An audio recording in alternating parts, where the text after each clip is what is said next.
आवश्यकता नहीं है। किस बात का भय करना है? हम अपने देश में हैं, हम कहीं दूसरे जगह से यहां पर घुसकर नहीं आए, घुसपैठ करके नहीं आए, हम बाहर से यहां बसने के लिए भी नहीं आए।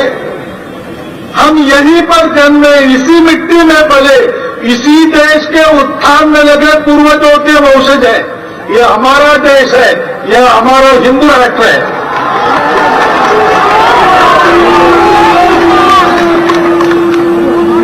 हिंदू भागेगा नहीं, हिंदू अपनी भूमि अपनी जगह छोड़ेगा नहीं। जो कुछ पहले की हमारी निद्रा के कारण गया है, उसको वापस लाने का पुरुषार्थ हम करेंगे।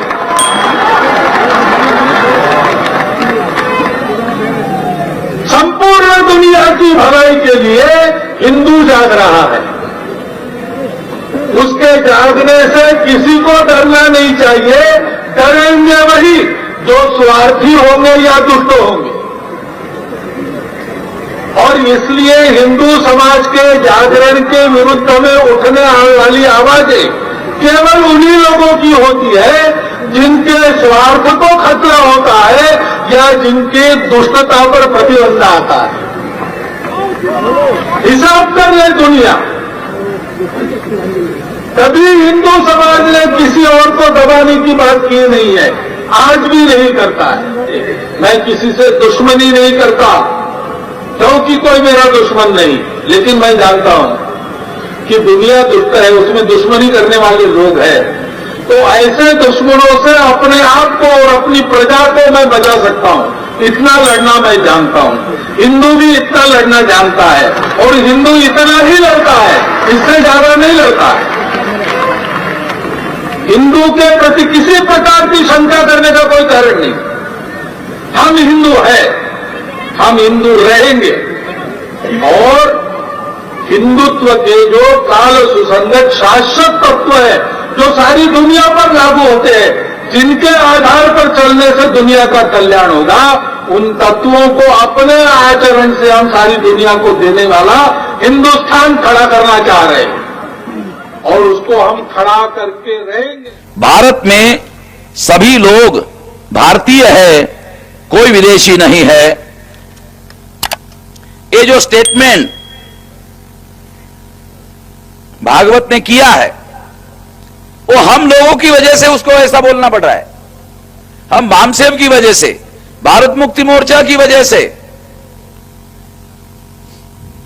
और हमारा जो भी आंदोलन है उसकी वजह से उनको ऐसा बोलना पड़ रहा है, क्योंकि इस मुद्दा पर कोई भी नहीं बोल रहा है हमारे अलावा।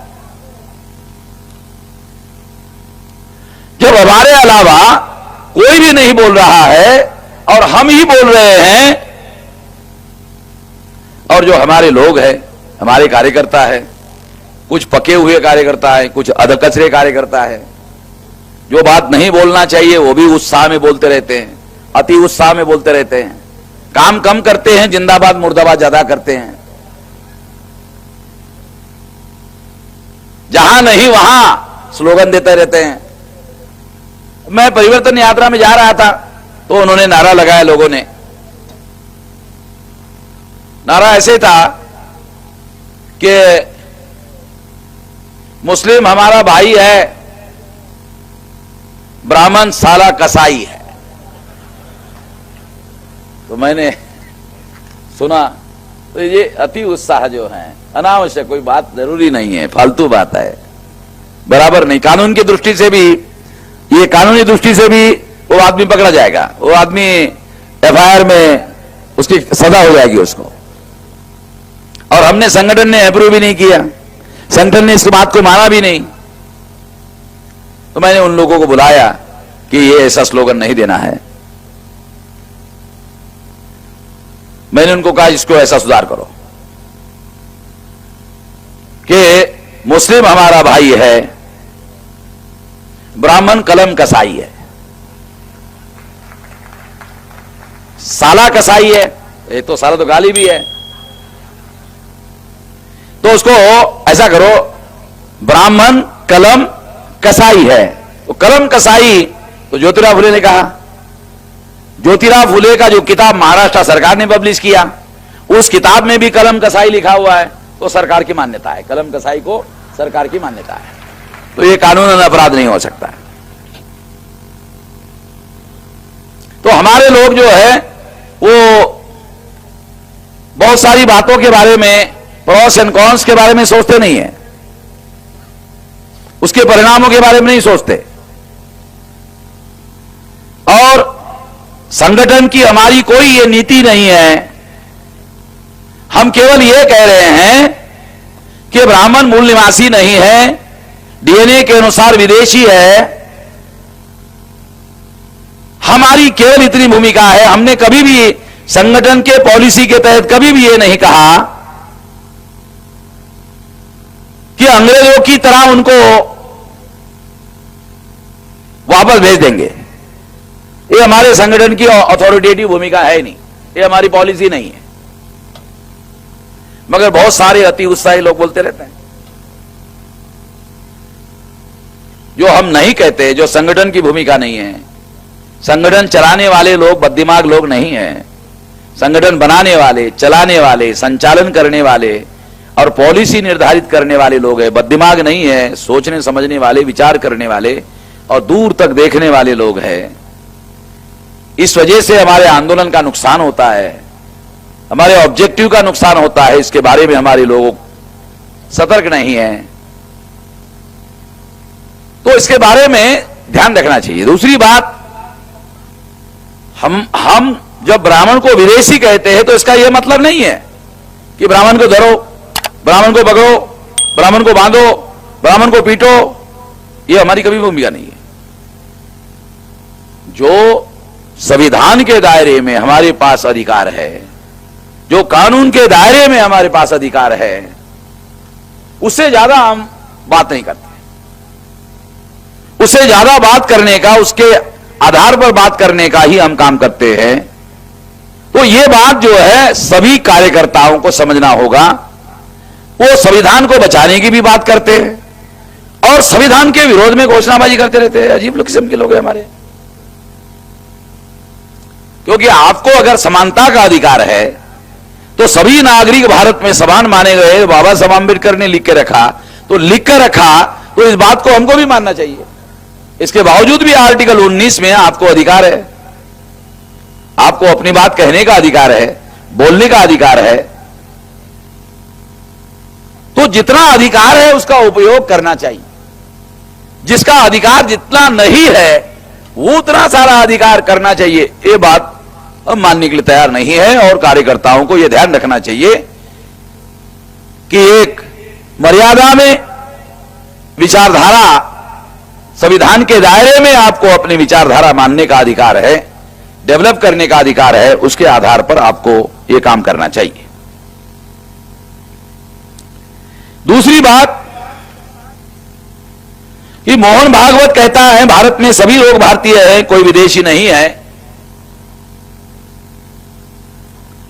यानी उनके भाषणों में बहुत जगह सुसंगति नहीं है। फिर वो कहते हैं कि वो बहुसंख्यक लोग हिंदू हैं। यानी जहां जो सुसंगत चीज है वो बोलते रहते हैं। भारतीय भी कहते रहते हैं, हिंदू भी कहते रहते हैं। जब मैंने पूना में उन आरएसएस के लोगों को पूछा कि तुम्हारे कौन से धर्म ग्रंथ में SC, ST, OBC, Kunbi, Maratha के लिए हिंदू लिखा हुआ है बताओ, तो उसने 1-1.5 महीने में बड़ा कार्यक्रम किया और कार्यक्रम करके कहा कि हम सांस्कृतिक दृष्टि से हिंदू है। अरे भाई, हमने कब कहा आपको सांस्कृतिक दृष्टि से हिंदू है या नहीं है? ये नहीं पूछा ना। जो सवाल हमने नहीं पूछा उसका जवाब क्यों दे रहे हो? हमने आपको पूछा आपके धर्म ग्रंथ में हमको कहां कहां हिंदू लिखा हुआ बताओ। हमको तो मालूम है ना, कहीं पर भी ब्राह्मणों के धर्म ग्रंथ में हमें हिंदू लिखा हुआ नहीं है। हमको शूद्र लिखा हुआ है, हमको अछूत लिखा हुआ है, हमको पंचम लिखा हुआ है। ऐसी बहुत सारे शब्द लिखे हुए हैं और बहुत सारे आदेश लिखे हुए हैं। हमारे पुरखों को उन्होंने मारा, ऐसी बहुत सारी बातें। मगर कहीं पर भी हिंदू नहीं है। तो सरसंघ चालक मोहन भागवत हमारे सवालों का जवाब नहीं दे पाए। एक आदमी टाटा इंस्टीट्यूट में गया, अब भागवत टाटा इंस्टीट्यूट में गया, अब वहां पर एक विद्यार्थी ने पूछा सवाल जवाब में मोहन भागवत को कि वामसेव के लोग आप लोगों के विरोध में बहुत कुछ बोलते रहते हैं, आपका क्या कहना है? भागवत ने कहा हम तो वामसेव के विरोध में कुछ नहीं बोलते। खास जवाब है ये, इसको बहुत सारे लोग समझेंगे नहीं। आरएसएस के लोग बोलते नहीं है, करते ज्यादा है। वो चालाक लोग है, होशियार लोग है, वो सीक्रेट प्रैक्टिस करते हैं, बोलते नहीं है। सीक्रेट प्रैक्टिस पर उनका ज्यादा, क्योंकि हमारे लोग इतने योग्यतावान लोग नहीं हैं कि सीक्रेट प्रैक्टिस को पकड़े, इतनी योग्यता हमारे लोगों के अंदर नहीं है। दूसरी एक और बात भी मैं कहना चाहता हूं, जब मैं पूना के कार्यक्रम के बाद दिल्ली गया, नवभारत टाइम्स में फ्रंट पेज पर सेकंड इन कमांड आरएसएस का सरकारी भैयाजी जोशी, जो महाराष्ट्र का ब्राह्मण है, उसने वहां कार्यक्रम में भाषण दिया, फ्रंट पेज पे नवभारत टाइम्स में छप कर आया। उसमें उन्होंने क्या कहा कि हम हिंदुओं की बात कर रहे हैं, हिंदू धर्मियों की बात नहीं कर रहे हैं, हम इस देश में हिंदुओं की बात कर रहे हैं। इसलिए मैं जो पूना में सवाल पूछा, जब मैंने इसके बारे में ये कहा, अरे वाह, मैं तुम्हारे धर्म ग्रंथ में हमर को हिंदू कहां लिखा है बताओ, तो पूना में सरसंघ चालक भागवत ने कहा कि हम सांस्कृतिक दृष्टि से हिंदू हैं। दिल्ली में उन सरकारी वाह भैयाजी जोशी ने कहा हम हिंदुओं की बात कर रहे हैं, हम हिंदू धर्मियों की बात नहीं कर रहे हैं। बहुत लोगों को बातें समझ में नहीं आती है, मगर उनका अमन मेश्राम के साथ पाला पड़ा हुआ है, किसी और के साथ नहीं पला हुआ पड़ा। हम लोग ये दाव पे समझते, एक शब्दों का खेल है। आम आदमी हिंदू और हिंदू धर्म का फर्क थोड़ी जानता है। आम आदमी, साधारण आदमी, उनका कहना यह था कि ये जो हिंदू शब्द है वो क्षेत्रीय शब्द है। उनका कहना है कि सिंधु से हिंदू हुआ, इसलिए हिंदू जो शब्द है वो क्षेत्रीय है, वो धार्मिक नहीं है। इस आधार पर बोल रहे थे कि हम हिंदुओं की बात कर रहे हैं, हिंदू धर्मियों की बात नहीं कर रहे। ये चालाकी की बात है। क्षेत्रीय शब्द के आधार पर वो सभी लोगों को हिंदू कहते हैं, हिंदुस्तान में रहने वाले सभी हिंदू। अभी यहां उन्होंने हिंदुस्तान में रहने वाले सभी हिंदू, यहां उन्होंने कहा भारत में सभी लोग भारतीय है, कोई विदेशी नहीं है। दूसरे संदर्भ में हिंदुस्तान में रहने वाले सभी हिंदू, और यहां भारत में सभी लोग भारतीय है, यहां भारतीय शब्द यूज किया। तो ये लोग जो है समय समय पर चालाकी से बातें करते रहते हैं।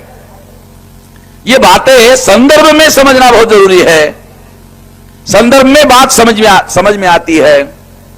वो हिंदू शब्द जो है वो क्षेत्रीयतावाचक शब्द है, ऐसा कहकर वो बात को लपेटते हैं। साधारण आदमी को समझ में तो नहीं आता, क्योंकि जब हिंदुओं की गिनती करने का समय आता है तो उनको जनगणना में हिंदू नहीं लिखा जाता, हिंदू धर्मी लिखा जाता।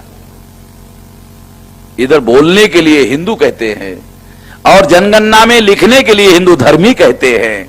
तो ये आम आदमी को समझ में तो नहीं आता, ये चालाकी, ये होशियारी। तो ये बात समझना बहुत ज्यादा जरूरी है।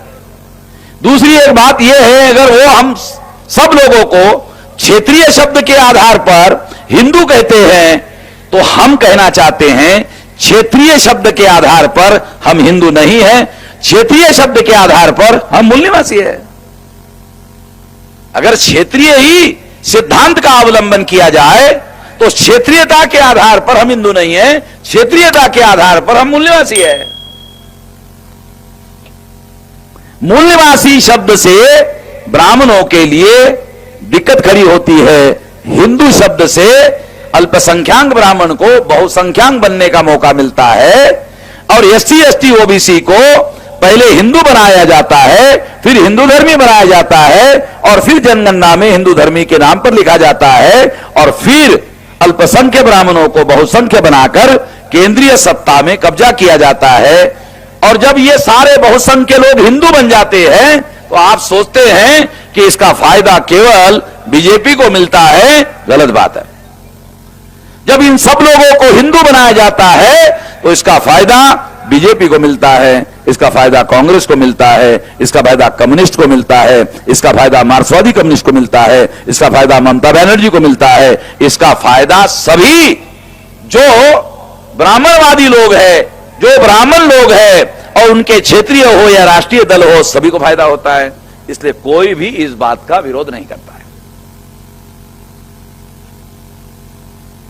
जो आरएसएस कहता है उसका कोई भी विरोध नहीं करता है। क्यों? सभी को इसका फायदा होता है, सभी ब्राह्मणवादी पार्टियों को, ब्राह्मणों को फायदा होता है, इसलिए कोई भी इसका विरोध नहीं करता है। ये माइक्रो लेवल की बातें हैं, एनालिसिस है, विश्लेषण है, ये बात हमको समझना जरूरी है। अगर वो लिंगायत को हिंदू ही मानते हैं और वो अलग धर्म के नहीं मानते हैं तो वो अल्पसंख्यक ब्राह्मणों को बहुसंख्य बनाने के रणनीति का हिस्सा है। ये सारी क्रियाएं धार्मिक नहीं है। लिंगायत को हिंदू मानने का जो मामला है, लिंगायत सोचते हैं कि ये धार्मिक मामला है। ये धार्मिक मामला नहीं है, ये राजनीतिक मामला है। ये ब्राह्मणों के वर्चस्व का मामला है। ये बात संदर्भों में आजकल जो चल रहा है उस संदर्भ में जानना समझना बहुत जरूरी है। एक बात और भी मैं आप लोगों को बताना चाहता हूं और खत्म करना चाहता हूं। ब्राह्मण लोग ही अपने लिटरेचर में कहते हैं कि विदेश के जितने लोग भारत में आए, भारत में ही रच बस गए, एक ब्राह्मण छोड़कर। ब्राह्मणों ने अपनी पहचान को खत्म नहीं होने दिया। ब्राह्मण ने अपनी पहचान को हमेशा अलग रखा, अपनी पहचान को खत्म नहीं होने दिया, उसकी पहचान को बनाकर रखा और उसके लिए बहुत सारा संघर्ष किया। वो पहचान को खत्म नहीं होने दिया। सभी आए विदेशी, सभी भारत में बस गए, रच गए और उनकी आइडेंटिटी समाप्त हो गई। भारत में केवल ब्राह्मणों की आइडेंटिटी समाप्त नहीं हुई। ये ब्राह्मणों के देशद्रोह का सबसे पहला प्रमाण है कि वो भारत के प्रति ईमानदार नहीं है। ईमानदार होते तो वो भी दूसरों की तरह रच बस गए होते, अपनी आइडेंटिटी भारत की मिट्टी में समाप्त करते। उन्होंने ऐसा नहीं होने दिया। दूसरी एक बात और भी हम लोगों को समझना होगा, जो आजकल ब्राह्मण कर रहे हैं, प्रैक्टिस में कर रहे हैं, वो ये कि पहले 6000 जाति के टुकड़ों में हमारे लोगों को बांटा, 6000 जाति के टुकड़ों में हमारे लोगों को बांटा, तो बांटकर राज करते रहे, वर्चस्व करते रहे। मगर आज वो हमको यूनाइट करके अपना वर्चस्व स्थापित कर रहे हैं। यूनाइट कैसे कर रहे हैं? Unite in the name of Hindu. इस बात को समझो, unite in the name of Hindu under the leadership of ब्राह्मण। ये पूरी कहानी है। Unite in the name of Hindu under the leadership of ब्राह्मण। कोई हिंदू गैर हिंदू के नेतृत्व में इकट्ठा नहीं हो रहा है। जैसे एससी एसटी ओबीसी के लोग हैं, एससी एसटी ओबीसी के लोग एससी एसटी ओबीसी के नाम पर संगठन बनाते हैं। ब्राह्मण या तो राष्ट्र के नाम पर संगठन बनाता है या तो धर्म के नाम पर संगठन बनाता है। राष्ट्रीय स्वयंसेवक संघ, राष्ट्र सेवा दल, राष्ट्रीय कांग्रेस, एग्जाम्पल के लिए बता रहा हूं। जो ब्राह्मण है वो या तो राष्ट्र के नाम पर संगठन बनाते हैं या तो विश्व हिंदू परिषद धर्म के नाम पर। हिंदू रक्षा समिति, यानी हिंदू धर्म के नाम पर करते हैं या तो राष्ट्र के नाम पर करते हैं। ये बातें हम लोगों को देश में जो चल रहा है उस परिस्थिति को जानने और समझने के लिए बहुत जरूरी है। अल्पसंख्यक ब्राह्मण रेशियल डिस्क्रिमिनेशन के आधार पर जब कानून बनाने का अधिकार उनके पास था तो वो उस समय अपने आप को अलग रेस का मानकर वर्चस्व सिद्ध करते थे, मगर लोकतंत्र में एडल्ट फ्रेंचाइज आ गया, प्रौढ़ मताधिकार आ गया, हर 18 साल के व्यक्ति को वोट का अधिकार आ गया, संख्या के आधार पर एमएलए और एमपी बनना शुरू हुआ। तब ब्राह्मणों को समझ में आया रेशियल डिस्क्रिमिनेशन का सिद्धांत अभी उनके लिए खतरनाक है, छोड़ नहीं सकते मगर उसका बहुत बड़ा प्रोपेगेंडा भी नहीं कर सकते, करेंगे तो खुद ही संकट में फंस जाएंगे, ये बात है। इसलिए साथियों, हमने मूल निवासी का जो सिद्धांत धरा, पकड़ा, प्रचार कर रहे हैं, उसकी वजह जो ब्राह्मणों का झूठा राष्ट्रवाद है, उस झूठे राष्ट्रवाद का मुकाबला करना है, तो मुकाबला करने के लिए सच्चा राष्ट्रवाद खड़ा करना होगा। और वो सच्चा राष्ट्रवाद जो है वो मूल निवासी के नाम पर ही खड़ा किया जा सकता है। मूल निवासी का जो शब्द है ये राष्ट्रवाद का सिद्धांत है। मूल निवासी का सिद्धांत राष्ट्रवाद का सिद्धांत है कि हम इस देश के मूल निवासी हैं और मूल निवासियों को ही इस देश पर राज करने का अधिकार है, किसी विदेशियों को राज करने का अधिकार नहीं है और यह अधिकार नहीं बहाल किया जा सकता। ये बात हमारे लोगों के मन मस्तिष्क में राष्ट्रवाद की भावना निर्माण करती है, उसके लिए काम करना होगा। आने वाले समय में इस पर ज्यादा काम किया जाएगा। इस मौके पर मैं इतना ही कहना चाहता हूं और इस बात को आने वाले समय में हम लोग जो सारे देश भर से आए हुए कार्यकर्ता है, वो कार्यकर्ता भी अपने अपने क्षेत्र में इसका प्रचार, अपने लेवल पर प्रचार पर ज्यादा ध्यान दे। सार्वजनिक स्तर पर स्लोगन पर ज्यादा ध्यान देने के बजाय एक एक आदमी एक के घर में जाकर, ग्रुप में जाकर, अपने लोगों के बस्ती में जाकर, वहां जाकर कहो खबरदारी लो, कोई ब्राह्मण सुन तो नहीं रहा। हमारे आदमी इतने अनाड़ी लोग हैं, वो ब्राह्मण को जाके कहते हैं जोशी जी जय मूल्यवासी। ये जो हमारे एक खुजली करने की जो आदत है ये अनावश्यक है, और उसको जाके बोलते हैं आप थोड़ी देर रुक जाइए, जय मूल्यवासी। और वो भी जोशी जो है संकट में फंस जाता है, वो जय मूल्यवासी नहीं बोल सकता। बहुत सोचने के बाद फिर वो उसके पास आता है, जोशी उसके पास आता है, कहता है अरे बाबा साहब ने तुम्हारे लिए इतना किया, उसका जय भीम तुमने बोलना बंद कर दिया है, जय मूल्यवासी शुरू कर दिया और जय भीम तुमने कहना बंद कर दिया है। बाबा साहब ने तुम्हारे लिए इतना किया और तुम जय मूल्यवासी बोल रहे हो, अरे तुमको जय भीम बोलना चाहिए। तो हमारे आदमी ने कहा पहले तुमको जय भीम बोलते थे, तुम जय भीम नहीं बोलते हो, अभी तुम जय भीम बोलने के लिए तैयार हो गए हो, जय मूल्यवासी छोड़ने के लिए बोल रहे हो। तो ब्राह्मण जो है अपने मकसद को छोड़ता नहीं है, दावपेच बदलता है, उद्देश्य कभी नहीं बदलता, केवल दावपेच बदलता है। दावपेच बदलता है तो हमारे लोगों को बात समझ में नहीं आती, क्योंकि दावपेच समझने के लिए ऊपर के मजले में थोड़ा सा भेजा ज्यादा होना जरूरी है, इसका आसान नहीं है। तो इसके लिए हमारे लोगों को सही बात सही संदर्भ में जानना समझना जरूरी है।